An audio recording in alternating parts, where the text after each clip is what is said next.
I'm Brent Leary. Paul Greenberg. We are the CRM players, and why is that background black and not purple? That's not the way I was thinking. Let's see. There it is. There we go. Unfortunately, Hey, I can't change my background. I had to move. My system went down. I'm in my office. So let's say I'm in another city in another country, and this is a watch party. it's just redundant studios, That's right. We are always prepared. and it's a beautiful day in the neighborhood here in Atlanta. It's literally 70 degrees right on the dot. I wish it was. Oh, wait a minute. I guess I hadn't refreshed this in a while. It is 79 degrees right now, mostly sunny. Same here. And 79 and mostly sunny. there it is. And yeah, it's Thursday. We're back. And I was trying to see if our moment has arrived as of yet, but not yet. Oh no! No Sven. Where throughout thou Sven? I hope he's not on strike. Or stuck at an airline or something. That's right. That's right. Jeez. He's trying to get through security at Atlanta at Hartsfield. Well, let's hope that's not the case because it's going to be very difficult sledding going down there. Look, I hope this stuff is settled. I don't know. It's not sounding too good at the moment. It But sounds like literally it's made no progress whatsoever. seems due just to one person why that seems to be the case. But I'll digress and just go on and say We'll stipulate that everything bad that's going on in this world is at the moment. No, everything going bad in the United States is due to Donald Trump. We can just stipulate that. okay. I was just going to call I call it the resident. You know, the resident because he's 1600 Pennsylvania Avenue. That's the resident. Yeah, yeah. Anyway, we've been doing whatever it is we've been doing since 2009. Still trying to figure out what Did you actually? I didn't even realize it till Vala said it that I think we're the oldest. At least he thinks we are the oldest running CRM show of all. I mean, what exactly is that saying? We've been around 17 years, is what it says. That we've actually been doing a show think about it, for 17 years. I don't think there was a lot of interest in doing this years ago, but could be wrong. Maybe it's a thing. Maybe being the longest running, whatever it is you call this, in the industry. Okay, I'll take it. You know, what the hell? Yeah. It's another. Put it up on the chalkboard. First of all, buy a chalkboard, and then we'll be able to put it by chalk. Then put it up on the chalkboard. Then we'll be cooking. Don't skimp on erasers. Yeah, we'll be using them. Cooking like gas with gas or something like that. Whatever that is. I hope don't light anything there. All right. Well, we have to move on from the moment of Sven apparently because Sven has moved on from us. Hopefully he'll be back. But anyway, couple of housekeeping items. I don't know why I have that. Yeah, but you've been getting it right. You've been doing all right. There's something in my head that says I have to double check before I say it. But anyway, next Tuesday, I should have had that Masters music queued up. You know, that ding, ding, ding, you know, that ding, ding, ding, with the Jim Nance and all that kind of stuff. But anyway, it is still a tradition unlike any other in the CRM industry. The annual meeting of Alan Trefler coming to the CRM Playaz. I for one, am looking forward to watching it. Nah, it's usually one of our favorite shows of the year. It's when Alan comes in, and anybody who knows Alan Trefler knows that he says what's on his mind, and he doesn't hold back. I know. He's literally responsible, I think, for the all-time quote from us, right? I think so. I mean, we've had some good ones. and we've had some great people who have said some things that made us laugh. But you can only have one, number one, and for the fourth year running, it's going to be Alan Trefler and his response to his opinion on the metaverse. I'll tell you, man. Even now, thinking about it, it always makes me laugh, just because he was so spot. And not only that, boy, was he spot on. Couldn't have been any writer that much. I mean, people probably don't even remember what the metaverse was, what all the big hubbub was, because it went out with a whimper. It was unbelievable. Remember, they would have these what was it? These companies that had these like chief metaverse officers, and we met one of those at Adobe Summit, if you remember. Yeah, no, I do. So I'm remembering the name, the title, but yeah, we don't need to say his name.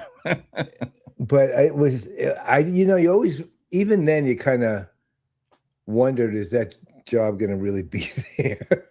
Well, remember, they changed their whole name from Facebook to Meta. I know. That's how big they thought this was going to be. I will say, the name actually ended up kind of sticking. Yeah, but not for that reason. No. Yeah, but anyway, that's next week. 3 to 4 Eastern. The road to Pega World. It begins with us and Alan, and we don't have any scripted stuff with Alan. Alan just comes on and he rolls with every punch, and then he throws a couple of punches as well as the rolling of the punches, and it makes for really good. Look, we enjoy it. So it has to come across as pretty enjoyable for folks watching. That's the way I look. It's absolutely one. It's one of my favorite shows every single year. Absolutely. So remember, next Thursday, a tradition unlike any other. Alan Trefler joining us, or are we joining him because it's their company, on the road to Pega World, Vegas. Our first trip to Vegas this year. Ooh. Yeah, we will, and we'll be seeing you there sometime between June 7th and June 9th. That's right. That's right. This is a long road. The MGM Grand, I believe, right? It's a long road. It's a 2-month long road. Yes. MGM, as usual, the MGM. All right. So be on the lookout for that. Let's see. Anything else going on? Yes. Coming up April 15th, the inaugural, or should we call it the pilot, of Fast Forward on PPN with Ron Miller, the infamous Ron Miller. He's not really infamous. No. I just wanted to say that because he's a Boston sports fan. But well, and all Boston sports fans are literally by definition infamous. Especially when they find their way onto our stuff. So, But we like Ron and we respect the hell out of Ron, and we are really looking forward to having him join us doing his show on our network monthly. I think it's the third Wednesday of the months. So third Wednesday. So that is, what's the date again? I was going to say the maiden voyage, April 15th, otherwise known as Tax Day. I don't know if that's a good omen or not, but. Well, it means the good news about it, at least we won't have to worry about it. It'll be out of the way. Yeah, that's it. So those are the next things coming up, in addition to whatever else we can make up. I don't know. Well, I am still working on the final date for the launch of the first full episode, but second episode of Rated PG. I've got an idea, but I have to double check on possible conflicts. So at the moment, it's probably going to be the fourth Monday of the month at some time. I'm thinking 11:30 in the morning, actually, now. I was thinking, because normally we do our shows in the afternoons, but I'm actually thinking I might try a morning show with Rated PG, make 11:30. It'll bleed into lunch for people so they can watch it if they want. It makes sense. You know, it's a rated PG show, so you can do that in the morning. Right. You know. That's right. I could even put it on at night. It'll be changed to rated R. Let's say a quick good to Katri. Katri. Hey, Katri, where are you from? What's your story? Is it a good morning, good afternoon, good evening? Just good? It's good too. I like your shades. They are good shades. I got a phone call coming in. Katri giving you a call. Yeah, actually, we can move on. All right. Before we get into the show, and what we're planning to do today is still kind of in the afterglow of IRL 26. We announced some new things that they're new to us, that we haven't done before. We announced the Players' Choice Awards, and that will be pretty much this year. We're going to be going to different events, doing different watch parties, and kind of saying which ones we like the best, which ones do certain things really great, giving some awards on, you know, the experiences that come out of those keynotes, really the keynotes at all these different events that we'll attend either virtually or actually there. And we'll figure out which ones deserve to be rewarded by us, you know. That's gonna be fun, actually, because so all of you vendors and other anybody else that we're attending anything at, you will be judged. You like saying that? Yeah, I do. I really do. I'm grading you. You will be judged. I should have been a professor. Well, I can show a little bit of one of the more recent judging efforts from the Venerable Paul Greener. Let's check this out. Set up the Venerable Paul Green. I hate when StreamYard. We won't be using StreamYard much longer. It really is a pain in the neck. All right, let's try this again. Go back to the beginning. Here we go. I'm gonna set up the Venerable Paul Greenberg because y'all didn't know it, but there was a contest going on. And it was a contest to figure out who was the best hugger in show. It's not like a dog show. In show. In show. So there's only one judge to this, and you know who it is. It is the Venerable Paul Greenberg. So I'll make it simple. While I was hugging all of you, you were all being graded. And they came down to 4 finalists, so I'm not going to announce. I'm only going to announce the winner. It came down to a hard 2. One, I will say this broadly, one was a staff member here and one was an attendant here. The winner was the attendant, and the winner was Ray Gerber, who unfortunately had to leave. So on behalf of Ray, I'm going to hug myself, right? And Ray Gerber is the winner of Best in Show Hug. That was interesting. All right. Ray won. He wasn't even around. Does he know he won, by the way? Oh, yeah. He knows. I got his size, too. I know that's like T-shirt double X. Size. I passed it on to. By the way, that particular photo that you used in the clip where he was sort of arm around me from the back there, that was actually, interestingly enough, what he did that won it was he came in from the back. I didn't see him. And he came in from the back and threw this big hug around me from the back, right? Not from the front, right? And then he kind of somehow spun me around to the front and continued the hug. It was actually the uniqueness of the hug. Not if I was viewing it on a pure hug basis, like a pure hug basis, probably the staff member, who I will announce, her name was Sika, might have won for like if over regular time, but Ray's had the artistry built into it. And it was, again, that picture was inadvertently, because that was just him throwing his arm around me, but that picture was inadvertently the actual reason, because he started his hug from there and came around the back and then somehow got me turned around and continued to hug. It was kind of brilliant, really. And you will be sending him a shirt. I oh think. yeah, You will be getting a shirt.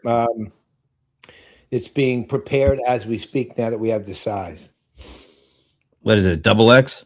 Double XL. That's Yeah, correct. figure it. He's a big guy. All right, well, cool. Now let's keep moving here, because before we jump into the show and all that stuff, it's either yesterday or the day before, Oracle was doing their I think they called it their Oracle Cloud, or excuse me, AI World London event, and they announced a ton of stuff. I think I have, let's see, this. Okay, so they announced, and I'm kind of focusing mostly on the the CX related stuff. They announced, I believe, 22 agentic apps for Oracle Fusion. Wow. And yeah, and there's kind of some of the highlights around it, and it's really interesting. The agentic apps, and these are the ones that are focused. There's like 22 overall Oracle Fusion agentic apps, and then a subset of that is stuff that's going on with the CX agentic applications, and you can see a couple of them: cross-sell program workspace, collectors workspace. But those are the agentic apps under the Fusion umbrella that are focused on CX. So not only did they announce agentic apps, they also announced a bunch of actual agents that go and kind of work in conjunction with the applications. So you can see those are some of the specific CX focused agents that were announced, along with the CX focused agentic apps that were announced. And you have to kind of keep saying, like, there's the CX, and then the broader umbrella is the Oracle Fusion, and then there's other agentic stuff going on in the other aspects of the Oracle platform. And I'll talk about that. But I wanted to play a clip from yesterday or the day before, I can't remember. The keynote that was going on is basically being hosted by Mike Cecilia, and he has, it's almost sort of like the same group of people that you see at a lot of their events. So Mike Cecilia, of course, he used to be like the president of industries. Mm-hmm. And then you would see him representing that bucket. And then you would see Steve Miranda for the application development and, the Fusion apps bucket. And then you would see TK Anand. And I forget, I forget what bucket he is. Because I think Juan Loaiza is the guy that is kind of the database bucket. Right. But you remember? No, but I'll look it up while we're figuring it out. So so they replaced Mike Cecilia, because now he's the co-CEO, with a gentleman I really wasn't familiar with. His name, I can't even see his name. I'm trying to see it. When I show it, when I play the clip, maybe we'll see it. But anyway, I wanted to play the clip of first Steve Miranda talking about the new stuff that's come to the application that he's heads up. What we're announcing today is 22 brand new agentic applications. So they're agentic applications across the Fusion suite of applications, from CX, supply chain, HCM, financials. And the reason why they're brand new is it's taking on what we've built and what you talked about, OCI providing us all of the large language models, the best ones in the world, the database having AI features. So we've taken all that, we've built agents, as we've discussed in the past, but now with these agentic applications, we allow our end users to really interact with the AI, not just for process automation, but actually for decision making. So in today's world, if you're in a supply chain, managed supply chain, you have to deal with rising or certainly changing fuel costs. You're dealing with interesting transportation challenges, perhaps. You're dealing with supply chain shortages around the world. And of course, you have increased customer demand. So it's beyond just entering transactions into your inventory system, your supply chain. You actually have to do some planning and decisions. So what an agentic app allows our customers to do is interact with the system, give real-time business objectives, And because the agents are embedded into Fusion, and because we're aware of all the data that flows through in your transactions, we can present to the user some recommendations, some choices. The agent, rather, can present that. And so the agentic app not only allows the customer to interact with the system via business objectives, but then we give them scenarios and that they can execute. And then, of course, the agents that we built behind the scenes go ahead and execute on their behalf. So we've done two things, really: automate completely the system of record, Fusion applications, and change it from a system of record into a system of innovation using the new agentic applications. I was so hoping he was going to say change it from the system of record into the system of context, but he went with the system of innovation. I mean, I think they're all kind of saying the same thing. I mean, but with different words. But what did you think of what he said there? Well, it's, I guess, from at least, especially from Oracle's standpoint, but generally, that's kind of just natural evolution of where it's going anyway. And in conjunction with the other chart you showed, which is the individual agents, because ultimately what he's basically, if I'm broadening it to what it really is, given it's automated and self-learning and all that, it's basically, hi, we're announcing these microservices, which are the agents. And then we're announcing these series of agents who are going to do a number of microservices in an organized fashion, which are the apps, right? So that's not surprising. It's, if you look at it, you can look at the history and all the things we've been through over the years, and ultimately it all leads in this direction. Look, the obvious difference is, one, they're self-learning and automated, and two is humans can generate things to give it direction via natural language, and then it goes and does its thing for whatever. And in the case of these, you don't necessarily have to use a prompt; you just have to basically apply the app. But I'm not shocked. It's not earth-shaking. I just think it's Oracle's been pretty, Oracle has its ups and downs, but it's been pretty smart about the way it handles AI, and it's not overhyping it terribly. I mean, a little bit here and there, but presents well. It presents it well and presents it with an amount of reasonable, providing reasonable outputs and outcomes that people are looking for. So, to their credit, keep doing it, man. I mean, they're doing it right for the moment, minus an occasional glitch. What do you think?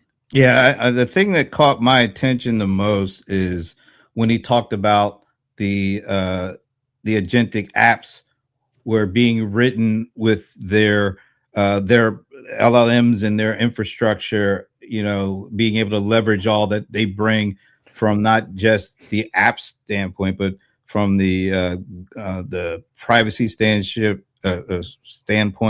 the governance standpoint, the stuff that's not baked directly into the application layer. These agentic apps are basically pulling from all the other stuff that they have at their disposal, and that's why I want to play this second clip with I think it's Juan Loaiza, because he's talking about what they built for the agentic stuff from the database standpoint, and how what he does actually allows Steve to do kind of what they do, because they're still focused on the applications, but now they're able to leverage the stuff that's going on around them and pull it through on these agentic apps and these newfound agents. So check out what Juan Loaiza has to say about what they're doing in this area.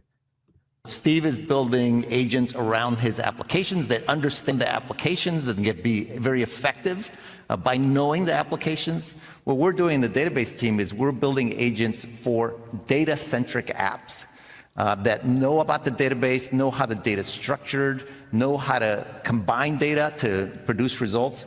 So one of the big things we're announcing is something we call a private agent factory, which is a no-code environment for easily building agents, even if you don't know a whole lot about database. So that's a big thing. We're also doing something called a unified agentic memory. because agents need to remember things while they're doing things and between different operations. So we're making that super efficient and super simple, and lots of other things we're doing with agents also. I want to play that because of that part right there, what he just said. I mean, Oracle, everybody knows them for databases. They're always going to be at the top of the heap for that, even with the unstructured data stuff. But then how they're building these functional areas with the agentic that allows them to extend what they couldn't do before in the past, like that context part, keeping more and more information in context so that those application focused agentic apps can leverage that in whatever they're doing. I think Oracle has the story that's maybe a much broader story that they can tell around this than some of the other enterprise apps. Oh, absolutely agree. And I will tell you from what you actually just said too, ultimately the most important thing I'm hearing that I heard Juan say, and also is the most important thing we've been seeing with the evolution of things that are on the more or less call it on the consumer side, like Anthropic's evolution, is the memory. It's memory. I mean, to me, there's nothing more important than that. You know, I mean, it's the thing that I think scares people a little bit, because then it sort of implies almost, you know, near sentience. And when it comes to memory, because you know, what's the old saying about human beings? We're a product of, you know, what we have is our memories, right? So, or if you ever looked at ads back in the day with photos and stuff, we're creating new memories. I mean, everything is about memory, and that is because without memory, you're not going to have context, right? You can't. You Exactly. You couldn't understand context, right? As an agent or as a person, either, for that matter. Yeah. It's like what was that movie with 50 First Dates or something like that? Oh yeah, right? with Adam Sandler and but you think about, interestingly, take that movie for a second and go to the end of the movie when was it Adam Sandler? What's her name again? Drew Barrymore. When Adam Sandler, is with Drew Barrymore, what does he do? Every night, every morning, he shows her what happened the prior day and past memory. So he keeps recreating the memory, right? Might as well put that now in the much more obviously. Yeah, no, that's actually a really good example, because she literally forgets everything that happened up to a certain point in time by the time she wakes up the next morning. Yeah, and he fixes it by showing her. Yeah, he filmed it. Yeah, so he retains the memory and provides the memory for her, and it's exactly what's happening with AI. Yeah. Other than the fact I don't think I'd want to date it. No, probably not. But it's that, to me, is so fundamentally important that almost everything else I ever hear about it is pales. And think about all the Oracle has so many different kinds of applications, supply chain, CX, ECM, all that, on top of, and that's creating all sorts of data. And some of that stuff are systems of record kind of data. Yeah. But all the disparate types of data that's being brought together now, and not just for training purposes, but for contextual purposes in real time. And the fact that they're able to have teams of folks work on these things and then meet them up, where it needs to be met up. That's a powerful combination. And I'm just gonna, before we bring on our first guest, although he's not really a guest, he's the voice of the channel, by the way.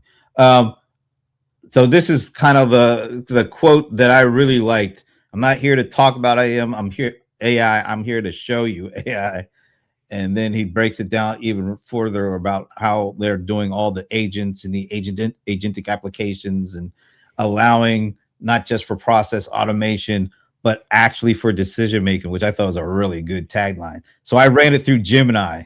I said, give me an image for this, because the words are great, but I want to see what you do with the words and make them an image. Check out this image it made. I'm telling you, Gemini is getting really good with this They stuff. are, and they spell everything right too. And they got, yeah, I mean, Gemini is really getting extremely good at processing textual content and turning it into some stuff. Look at that. That is amazing. That really is. Although I should have said, I want you to make the guy that's standing up look like Steve Miranda. And Oh yeah. Well, try that next time. yeah, See get a what little happens. gray, hair in there. I mean, one last thing I'll say. I mean, ultimately, if you think about everything Oracle was talking about there, they're not talking about, oh my God, we're coming out with paradigm shift that has a gigantic new set of outcomes. What they're really saying is how they get to the outcomes changes. Right. Yeah. And it's actually an improved process for various improved approach for a lot of reasons. Maybe the outcome is enriched. Maybe the outcome is more efficient. Gets to it more efficiently. Maybe the outcome is larger. But ultimately, they're still looking for. I want to see this outcome. I think every agent is built on an outcome that's already exists in a manual way and in an operational, process workflow kind of way too. They're not brand new at all, but what they are showing is we have an approach that's better for getting to that outcome in some capacity, and will help you do other things equal, as well, because it's better at doing that. Yeah. By the way, the one thing I will agree on with you, Bob, is it was a great flick. Yeah, no, I really liked it too. 51st State. It was. All right. Let's move on because we have we made another announcement beyond the Playaz Lifetime Achievement Award, which we'll be talking about in a few minutes after this. But we announced something that you really headed up, took the mantle for, which is, what are we calling this thing again? The Playaz Productions? Just PPN Publishing. Oh, PPN Publishing. That's like Publishing. PPN Publishing. There's a lot of P's going on there. Yeah, well, we call it PPNP. That's PPNP. That's I'm not going to do that. No, me either. Not going to call it that. But we launched PPN Publishing. I got to make sure I say this right. We launched it, and the very first book that is coming hot off the presses off of PPN Publishing. Hot off the presses, PPN Publishing. And that's oh God, that's even more P's. It's getting a little harsh here. All right, but we didn't even plan this, I don't think. No. But to have the voice of PPN be the first author off of PPN Publishing, wow, that's pretty cool. And completely a book about nothing that people know him for. Because I don't think they knew him. I mean, he was known as the Midas of Martech. He's, big time. He was one of the first people I knew who bought one of those GPUs that was like, Which one? What do you mean? One of those NVIDIA GPUs, like, dude, yeah, lots of money. Oh, you mean actually the Blackwell? I think it was pre-Blackwell, but it was still one of those big thousands of dollars GPU. Anyway, he also is a big time investor, angel investor. He has worked with a lot of the different, well, not a lot, but a good number of different kind of firms from PE. I was going to say PPN, PE firms and other. And he even met somebody who is really, I'm not the one to tell that story, but he met somebody we all would really like to meet. Yes. Leave it like that. But that has nothing to do with the book he put out. Matter of fact, here is I think I have the cover of the book here. Let's see if I can bring it up. That's it. Multiplayer mode. And then I can't even read the It's dominate markets by adapting gaming's $500 billion engagement strategies. Now that is a mouthful. Yes, it is. And you got to have a really good voice to say that. So why don't we bring on the one and only voice of PPN? We call him the golden smog of CRM, Anand Thaker. There is Hey, the Paul. man, Hey, Brent. the How you man, doing? the myth, and the author.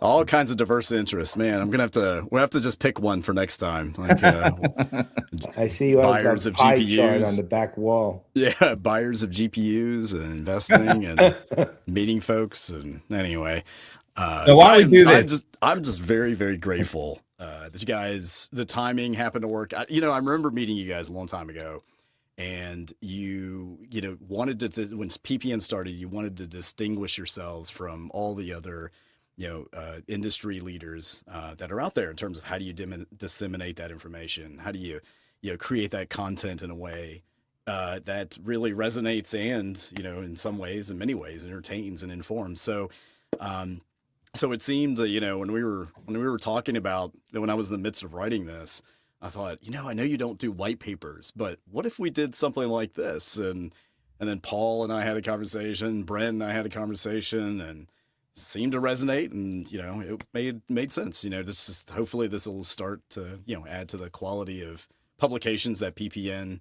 I'm not going to even try to do all the PPN, but PPN will conduct. So no, I'm grateful for doing this. And I appreciate very much for Paul, pushing me to, make this into a book, and not just leave it at a, very, very long white paper or a very, very long series of blog posts or whatever this could have been. But it's packaged really nicely.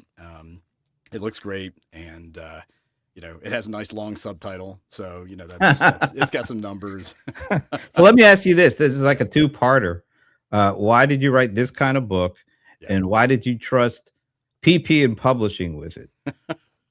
Well, the first one, I get to the first question. I mean, I think it's always been in my, I think these are pieces of, lessons and, kind of research that I had been, working on. And, to kind of thread all of my background together, it's always about, and you guys have been mentioning decision making, right? Is understanding people and understanding the decisions they make, and eventually that became, how do they influence each other, and what are the mechanisms and methods to do that? So whether it was in the energy space, or the 3-letter agency space, or the marketing space, or the financial world, I mean, these are we all are the ones that are making decisions, and trying to understand that, especially in a collective chaotic mass, is fascinating to me. And I'm always looking for, models that are outside of the traditional, financial or other, scientific mechanisms to understand that. And as I was playing video games, I started to realize I do enjoy playing video games. I've played for a long time, and I'm not a professional. I think there were ambitions, but that got dashed when I got beat by a 15-year-old. But, it's one of those things where you realize the engagement of that community. You step back and you look and you see all of these games. It's a very highly competitive, very difficult, industry to be in, and to just continually produce very rich pieces of work that you have to go out and then, it's even more complicated than, say, movies or TV shows, right? In many ways.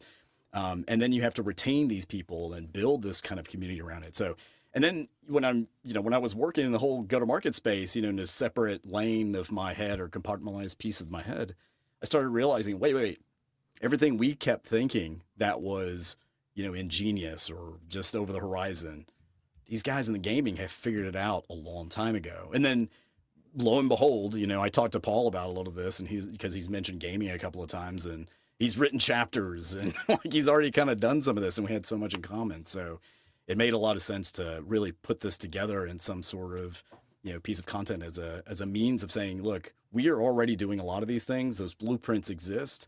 And, I have generated incredible returns because of this mindset. And that's what the long tail of what's going on today in the last few years has been a lot because of, understanding, the customer experience and the engagement, and, the value add that is above and beyond the numbers on an accounting spreadsheet. So I think I forgot your second question, which was why PPN? Why? Yeah. So I think I may have rolled that in there. I mean, I think you guys resonate with this so much. I mean, now, even if you didn't have, let's just say, you didn't care about, neither one of you cared about gaming, I think you really appreciate the different dimensions of how to look at customer engagement and the value creation that it provides to companies. Back in the day, companies were valued by their assets. Today, they are valued by their customer engagement, like how well we call it brand, and it got lost in the, of course, marketers do their thing, and brand became sort of an arts and crafts thing. But brand really means, if you go back and research it, it is about your connection with the marketplace, right? It is your reputation that's out there. And it's not just reputation for X, Y, and Z doing quality work. It's also, being part of a larger community. And so I feel like this just intersects so many different things, and it takes a very unique way of looking at it. And it was about time to start sharing, it in a more cohesive fashion. So, and you guys are just, it just made sense to do it through here. I mean, I didn't really have a venue or a plan. It was always done in piecemeal over the last 2.5 years. And I think, like you said, Brent, it all just came together and, all worked out, and everybody was open to making this happen. So, well, it's kind of the reason we ended up doing PPN Publishing, really, because it sparked the idea. So, thank you for that too. So one thing you bring up in the book, which I actually found really unique too, is minimum viable experience. Because, we always hear MVP, minimum viable product, all that. But on the one hand, we hear about experience and, how try to improve the engagement levels of customers, and the experience needs to be convenient and work, or if you're in that weird school of thought, delightful, which as you well know, can't stand. But you talk about a minimum viable experience, which is a different thing. Can you elaborate on what that is exactly, and how it works, and why you even present it? Well, first of all, it's just one of those catchy things. But I mean, what it really, it does combine another more disciplines. I mean, if anybody knows me, well enough, they'll realize I love just taking disciplines and bringing them together. So, being a developer and building, and of course going through the startup world and all this high growth, minimum viable product is, it's a new mindset of, you don't have to worry about, building and launching everything perfectly. I mean, there is some, considerations legally and this and that and the other, but, in order to, in this rapid pace environment, in order to, get these things tested to see if that problem that you're trying to solve is really a, large scale, opportunity, that's where minimum viable experience came from. And minimum viable product came from. And as I was working with a lot of go-to-market, from the operational side of things, because that part of me is investment strategist, and then pre-deal, and then, with the markets, and then there's the post-deal and handling the operational side of things. One of the problems people have is they get stuck that they have to figure everything out all at once. And so, but when they did create sections, they only created portions of these experiences. And I think today, we have the opportunity of literally taking a slice of, let's say, just imagine sort of that pyramid of experience, these levels of experiences, from, say, something more transactional at the bottom to, the highest and most rich at the top, or the peak. There's a way to create slivers and slices of those all the way across, so that when someone is participating in that or engaging in that opportunity or that experience that you put together, then it should be a very complete experience. I mean, everybody talks about the piecemeal nature of, okay, well, we went online and we created a shopping cart, but no one really thought about, okay, well, what do you do after the shopping cart, right? Mm-hmm. Or what do you do with this customer who bought a bunch of things? There was none of this thought about that. And now we're talking about building these layers all the way up to really building a community of people or an ecosystem that, starts to fulfill itself. It starts to create its own, momentum and its own flywheel effect. And so that's what minimum viable experience is trying to represent is, it's not a full blueprint of everything. It is a framework to say, look, you need to start building these experiences in their fullest fashion, but you don't have to boil the ocean. And that's the important piece of all of that. And that's kind of what we explore. And the reason this is so important, even outside of the startup world, is we see a lot of, enterprise companies and working with even mid-sized companies who need to feel like they have to, map out their entire customer base and go and create these experiences. Or consultants are notorious for saying, we need this whole plan. It's going to cost you, 7 figures, 8 figures to get this done. And over the next several years, And by the time they're done, they realize none of this works, right? So just like development is so rapid, prototyping, rapid develop, has been rapid, has a rapid component of being able to deploy very quickly and test those theories. So should experiences. And I don't think we have to, go through, too much cost, or, we certainly have guardrails, but we don't have to go through an incredible amount of cost and resources because time is such a factor. All right, before we go on, because we got a couple other guests to come on, but and we don't want you to give the whole book away here. Let me go to the Venerable Paul Greenberg, because you're the one that came up with the pricing model and all that stuff. So how can people get the book, and how much do they have to pay? Well, at least at this, to be honest, we're still working on the pricing model a bit. I mean, the immediate.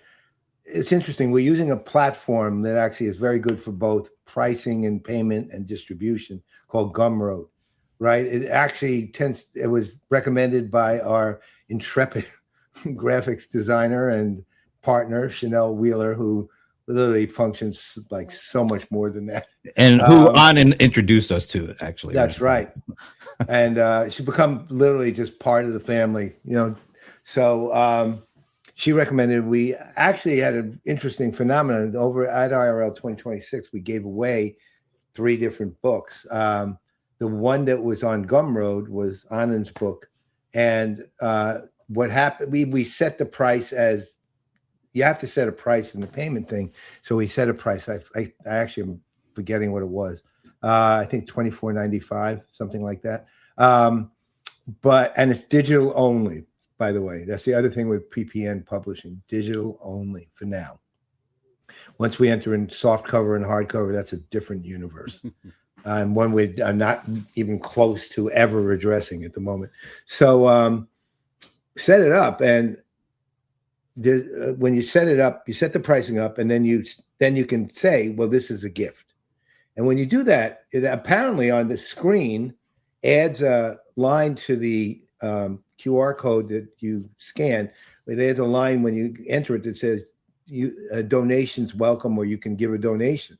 Because somehow we ended up with $111 on a free book, right? Which was a little unusual, let's just say, but it was because people were giving donations as they went along. And in fact, there have been a couple more since then who have given donations. So for the moment, we're actually going to leave that for PPN Publishing, not just for this book, but the books will be free with donations welcome. That said, there will be a point, and it could come sooner or later, where all of that, including the pricing on this book, will change over to, you need to buy this book. Damn right? it. And that would be all of the books that we have regardless, including, it'll be retrofitted backwards. But we're still working on that. So right now, get it while you can. I honestly, we'll use the this QR code's still actually active. Yeah, that's why I left it up. Yeah, I mean, you so can literally grab the take the QR pictures. code. The book is available for download. Feel free to make a donation if you care to. And what I absolutely tell you, you have to read this book. If you don't, I will track you down. And he will too. That's very kind. I mean, just to throw a number out, maybe this is what PPN will end up doing. Fortnite doesn't charge a dime. And this tells you how incredibly engaging they are. They don't charge a dime for their game, right? And I think it was 4 years ago when I was researching it back then, they were making $100 million a month, right? Just from stuff, right? Just online stuff. I mean, imagine in-app purchases, some as of they that. call it all. Yeah. We better get our merch game set up here. Like. Great engagements, they deliver. They're an incredible asset. So, and we'll throw in a CRM Playaz T-shirt. Virtual T-shirt. Okay. You can put it on your avatar. An NFT. You can put it on your Kaltura avatar. Well, first of all, thank you for being a part of PPN. Thank you for being a part of both of the IRL events and lending your voice to the network, and now lending your intellectual property to the network as well, man. What else can you give us? I mean, damn. Like you said, it's family, man. Everybody gives wherever they can, right? I think that's It's the golden rule, right? From the golden voice, as you call it. Right? and on that note, get it? Note, voice, golden rule. Anand Thaker, thank you once again for joining us, man. Big hug, my friend. Big hug. All right, we'll see you later. All right, let me see if I can do that. Okay, there we go. All right, now we have a few minutes to bring in another one of those announcements that we made during IRL 26. Our very first Lifetime Achievement Award. I'm going to play first Players Choice Award, period. Yeah. So I'll play the clip and then we'll bring them on. If I can only find. I got so many things up here. Do I have that clip? Oh, come on. We'll bring them on and then I'll find that clip because I can't believe I don't have that clip at the I'm pretty sure you put it up today, right? Oh, it's up, but I thought I'd put it in here today because I wanted to play it for those. Oh, I haven't put it out. I wanted to do the first time viewing the public clip. And of course I didn't bring it. So why don't we just bring these folks out, and while we're talking, I'll find it and then we'll bring it up. But the very first Playaz Lifetime Achievement Award. Wait a minute. I see one of our guests and then I don't see the other one because his camera isn't on. We need your camera on so we can bring you on there, Bob. All right. The very first winner of the Playaz Choice Lifetime Achievement Award was CRM Magazine, and for obvious reasons. And representing CRM Magazine at the show was Bob Fernekees. And I literally just started to pronounce his name right over the last couple of years after knowing him for about 20, but I did. And joining him today is the editor of CRM Magazine, someone else I had butchered their name for close to 2 decades, but now I think I got right. It's Len Klie. So let's bring out Bob. And Bob, put your camera on for us. And Len. Sorry, guys. I don't know what's going on here. Oh, there we are. There you are. So congratulations, gentlemen. Yeah. Hey, great seeing you guys again. Can I just say something really quick? For everybody that maybe didn't go to IRL, was that last week? I think it was, wasn't it? 2 weeks. 2 weeks ago. It was absolutely fantastic. And also congratulations on your PPN Publishing. Here's a fact that you guys may or may not have known about our little company and somebody that you know, Tom Hogan Sr., his wife, Sue Hogan. She has had a small publishing company dedicated to only things South Jersey. It could be flora and fauna of the Pine Barrens. It could be mystery novels, Long Beach Island and Cape Mayhem, or it could be an unsolicited manuscript that was sent in and she decided to publish, called Boardwalk Empire, who Mark Waldron bought the book and said this would make a great series on HBO and took it to Steve Levinson. And this guy that never wrote anything in his life sends something in unsolicited and bam. So it can happen. Wow. Yeah, I remember Boardwalk Empire. Yeah. That is cool. Great series. But anyway. All right. So I found the clip. So we're gonna play the clip. So Bob, you can see yourself accepting the award, and then we'll take it from there. So here it goes. Hopefully it'll work. Or announcing something we're calling. Of course, StreamYard messes me up again. Let's try this. Take 2. Or announcing something we're calling. I did come up with this. Right. All right. We're announcing something we're calling the Playaz Choice Awards. It sounded smarter when I said it without a mic in my hand, but okay. We do have one special award that's very important. All right. And this is what we call a Lifetime Achievement Award. CRM Magazine. And we have the publisher, Bob Fernekees, is somewhere. Is he still here? Come on up. I'm on CRM Magazine, the foundation of the industry since almost day one, right? And it's been the it's been a focal point for the industry. It had the earliest and best conferences.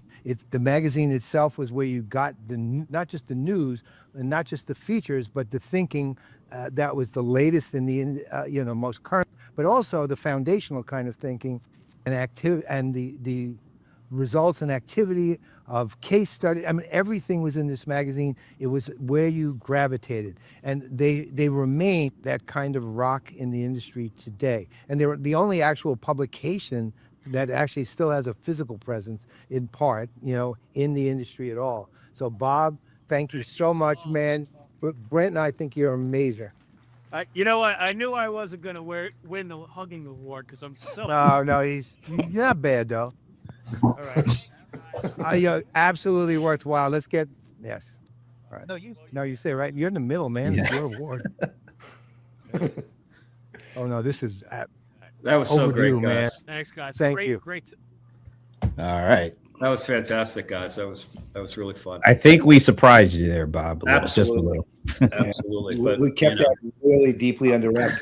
Probably, and I've made a point to share that with everyone that's worked with us through the years, most of which I'm still in contact with, believe it or not. So, That's awesome. We've had a lot of great employees over the years, a lot of great editors. Oh yeah.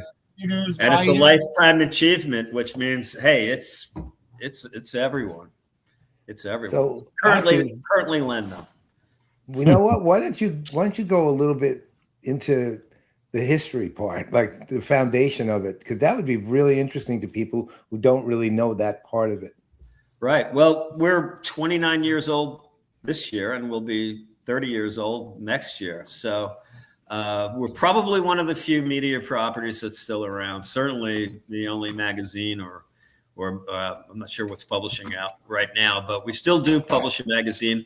We've got our top 100 coming up. Len, if you could I know we're coming up on the hour, so quickly, if you could just tell everybody about the top 100 and tell them to go to our site, Destination CRM, and download it when it becomes live in a couple days. Yeah, it should come live April 1st, I think, is the projected date at any rate.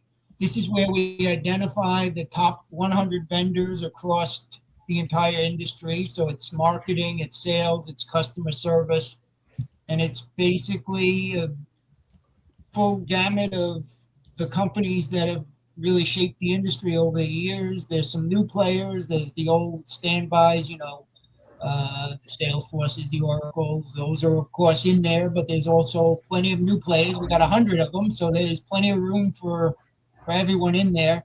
And then we also do in that issue a kind of a wrap up of what the new technologies are, what the trends are across marketing, sales, customer service.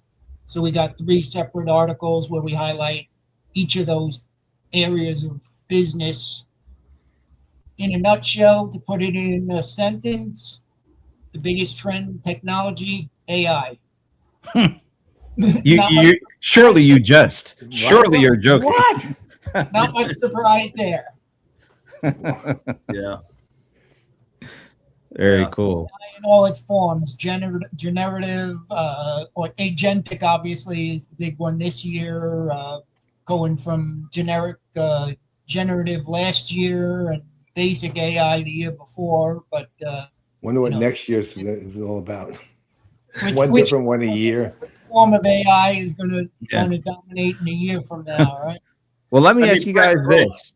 It is so cool, Brent, when you're showing the graphics that you make on Gemini. I wouldn't even, there's so many different ways to go. So, yeah. Yeah, and it really wasn't like that 3 weeks ago. This stuff is really moving fast in terms of that's the thing that amazes, I think, everybody, is just how quickly this stuff is taken off and then advanced from the basic stuff that was a IVR chatbot to what it is today. It's just incredible. What if you had to pick, like, I don't know if it's your the most interesting, or just something that really caught your attention, the most interesting tech or the most interesting time period throughout your time covering all this stuff, what would it be?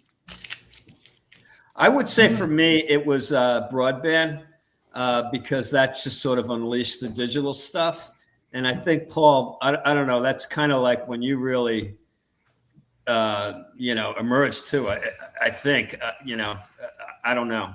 It was basically the late 90s for me.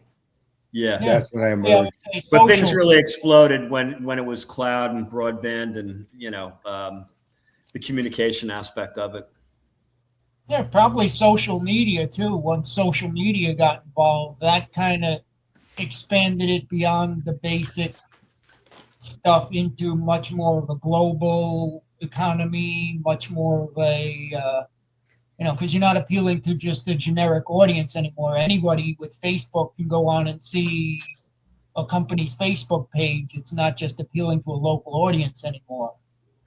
So many of them, though, really. And, this latest one is we'll see where it goes. Yeah, well, I know that one of the big ones for I think Brent and me too was the emergence of CX, right? But actually via social media, right? In other words, I remember 2008 we started saying, okay, you now have to distinguish between traditional and social CRM. By 2011, there was no point in distinguishing anymore. All CRM had it integrated. I mean, literally 3 years and it was kind of done. People actually, though, there is still what do you call it? Like analyst companies and market research companies that have social CRM reports. And what I tell people is if you see one, don't have anything to do with that market research company. There is literally no such thing anymore. Right. So, but they do. They're still spending money or selling social CRM reports. But then emerging from that, the elements of CRM that we all loved, in addition to the operational side of the technology, kind of took its own life on with CX. It became the CX, the right brain part of CRM became CX basically. And, then CX has its own technological components, but ultimately it was interesting to watch it emerge and grow. I always found that it's probably not the most earth-shaking, but the most fascinating. Right. Well, I think Brent's vibe designing, graphic designing is, I mean, that's, a lot of that, as we spoke about, last week. I mean, there's, so many applications. Let me take a picture of my my W-2 and have my taxes done. Stuff like that. I mean, how far are we away from that? So anyway. Yeah, I'm still not. I'll let you go first with that one, Bob. Yeah, let us know how it turns out. We'll visit you in jail. Something or a jail sentence. Yeah, I was going to say, we'll visit you in jail. That's right. It wasn't me. It was that guy. That's right. It was that agent. Well, first of all, you guys are richly deserving of Players Lifetime Achievement Award. I'll put it this way: there was no competition. Well, it really was the first. It was the first thought that came into our minds. Was you? Yes, it was immediate. Coming from you guys, we really, really appreciate it, and not just Len and I, but like I said, there's a long legacy and history of people that you guys all know. A lot of them, most of them. So my first contact was Ginger Conlon.